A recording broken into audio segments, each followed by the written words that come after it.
فيديو النهارده بقى يا جماعه جبت لكم وصفه بانكيك دايت. لقيت نفسي كده بقى ايه بتخن وبلظلظ وحاجات كده غريبه بتحصل فيا، فقلت لا بقى ياض يا هبدا وانت لازم تنزل جيم كده وتهتم بالدايت. بس وانا في الدايت بقى لقيت ان مفيش حلاوه كتير، مفيش حاجات حلوه كتير، فقلت ليه ياض ما تعملش بانكيك دايت زي اللي عملتها قبل كده، بس ايه بقى تبقى دايت يعني اكيد يعني. صباح الفل. وبلاش كلام كتيرة بقى وما تيجوا نشوف مع بعض. طبعا اول حاجة معانا البرطمان الفاضي بتاعنا، هننزل فيه بالبيضة، فن كسر البيض. ايوه ننزل كده بالبيضة جواه. وطبعا بما انها وصفة دايت 100% فاحنا مش هننزل بسكر. لكن سبحانه سبحانه يا ولاد يعني بديهيات. بس بقى ايه، نسيت الزيت جوه. انت تعبان يالا في مخك وربنا. ننزل بقى بحتة زيت كده صغيرة جدا جدا جدا بالسنس كده وبالحب. ايوه بس كده حلوين قوي. بعد ما نزلنا بقى بالزيت والبيض يا جماعة ننزل بكيس الفانيليا بتاعنا. يلا هوبا في الهوا سوا. الله يا سلام الله يا فنان، يا سلام سقفوا يا جدعان سقفوا. يا سلام. ننزل بقى ايه بحته صغيره من الخل، عشان اخر مره كانت عامله ريحه غريبه كده، بس طعمها وريحتها في الاخر ظبطت. بس لا نرج بقى يا جماعه الخليط ده كله كده مع بعض. قلب كده اهو. حلو قوي عظمه. ريحتها ظبطت عن اخر مره. بعد كده بقى يا جماعه هننزل عليهم بحوالي معلقتين 3 لبن، وطبعا مفيش عندنا مقادير، احنا هنا بالسنس وبالحب. ادي كده معلقتين، ونقلب بقى كده الكلام ده مع بعض تاني. بس كده حلوين قوي. نجهز بقى ايه ده بقى يا جماعه سر الدايت بتاعنا. ده بقى ايه دقيق شوفان. معانا حوالي هنا 3 معالق او يعتبر نص كوبايه دقيق شوفان. ولو ما عندكش دقيق شوفان ممكن تجيب شوفان زي ما احنا ما عملنا ونطحنه كده في الكبه او في الخلاط في اي حاجه ويطلع معانا بالشكل ده كده. بعدها ننزل بقى على بنص معلقه بيكنج باودر. وطبعا بما اني هبدا ومش محتاج معالق معايا، هي مالها وعملت انت زعلانه ليه؟ نقلب بقى الكلام ده كله كده هون، وننزل بقى في البرطمان بتاعنا كده. نفسي في مرة فيديو موقعش حاجة على الترابيزة دي. عبي عبي عبي يا دي النيلة عليا. طب بقول لك ايه، ما بديهاش، انا هنزل بكل الكلام ده كده الاول. تمت المهمة بنجاح.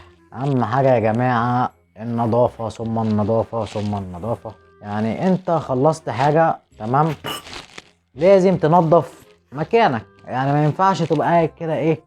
يعني اهم حاجة في الكلام ده كله النظافة. لازم بعد ما تخلص تنظف. تعلموا خدوا شيف هبدا كمثل بالظبط أعلى. كده. نقلب بقى الكلام ده كله يا معلم. هوبا هوبا. شغل يعني من الاخر. شيف لا. شيف اعتقد ان الشيف الشربيني لو شافك هيتبناك هيعتزل المهنة اصلا مثلا. طب يا جماعة وبعد الخلط بلا اي فائدة لمدة 10 دقايق اكتشفت حاجة مهمة جدا، ان انا اصلا ما كنت حاطط نص كوباية شوفان مطحون. انا كنت مقلل الكمية، فانا زودت معلقة كده او معلقة كده من ورا الكاميرا عشان ايه يبقى في مصداقية في الموضوع. بس نشوف كده القوام بتاعه. ايوه كده ايوه كده دلعني. وبس كده يلا بقى بينا على المطبخ نعمل البانكيكه بتاعتنا ونرجع لكم. طبعا في الطاسه الجميله اللي ما عندناش غيرها ديت، على نار هاديه كده برشه زيت. انزل يا معلم بالبانكيك. انزل كده اهو. اهم حاجه يا عم شيف هبداوي ان انت ما ترميش نقطه. بالظبط كده. وده يا جماعه شكلها بعد ما قلبناها كده على اول وش. يعني سبحان الله اول مره نعمل حاجه من اول مره ما تتحرقش معانا مننا.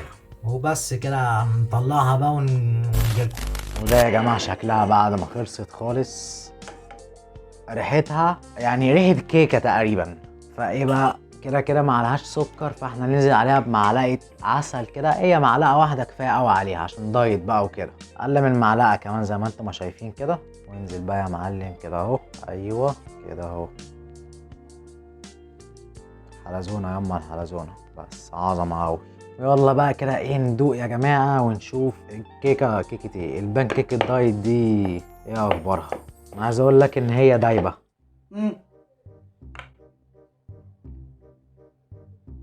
ايه مش حلو ولا ايه؟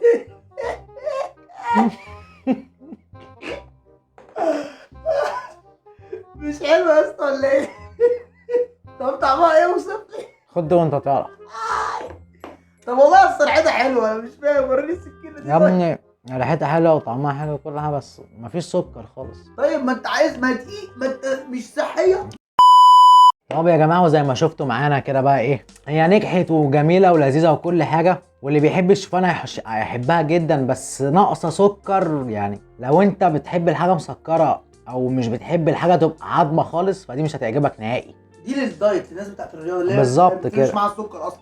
بالظبط كده. او لو انت بقى عندك سكر دايت مثلا، حط منه، مش هيقول لك لا. بس هي في العموم يعني هي جامده للدايت وطعمها حلو، بس هي حته سكر الدايت دي تزيد فيها تبقى عظمه قوي. بس كده يا جماعه بقى ايه، خلصنا فيديو البان كيك الدايت. فلو الفيديو ده عجبك ما تنساش تعمل لايك وسبسكرايب وتفعل زر الجرس عشان يجيلك كل جديد. وكالعاده لو عندك افتكاسات او هبدات او اي تجارب فشل عايز تجربها وخايف تولع في نفسك وفي بيتك، سيبها لي تحت في الكومنتس وانا اولع في نفسي وفي بيتي وفي هذا الكائن الملعون اللي ورا الكاميرا عشان خاطرك. اشوفكم الفيديو الجاي، سلام.